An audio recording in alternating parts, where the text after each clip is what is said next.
The Rose Bargain by Sasha Peyton Smith. I loved this book, and it would have been probably a 5-star for me if we didn't have one big problem. But I'll tell you that at the end. Think Bridgerton meets Cruel Prince, and in Cruel Prince in the sense that fairy and human world, it has fae politics. So Ivy's sister, Lydia, goes missing.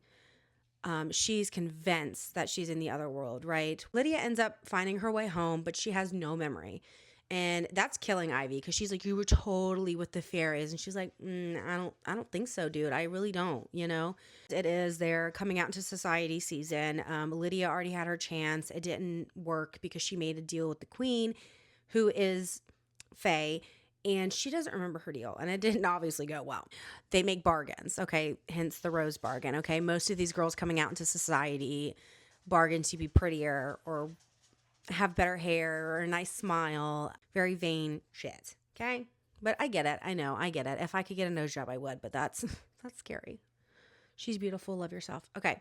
Queen has 2 sons, one that's actually hers and the another that she just adopted, basically. The fae son of hers, it wants to get married. Okay, so he's there, and so she makes a bargain with them that whoever wins obviously marries him, and everyone else can't get married at all. Okay, or find their forever person. Again, back to the 2 princes. This is not a spoiler because you can tell, and if you can't, you haven't been reading long enough, and if you can't, I'm sorry. But there is Emmett and there is Bram. Bram is the fae prince. Emmett is the human prince. Well, Emmett is going to help Ivy win Bram's hand, okay, to marry, because he's taken a liking to her and he thinks she can do it. She ends up falling in love with Emmett, the human prince, and I don't know how, because she spends like 2 seconds of this book with him, but Bram is the perfect gentleman and we love him, right?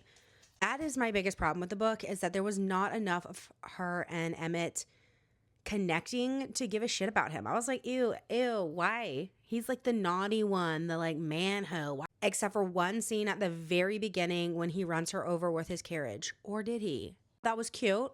But now we need more moments. You know what I mean? More moments to really make me root for him, because I wasn't.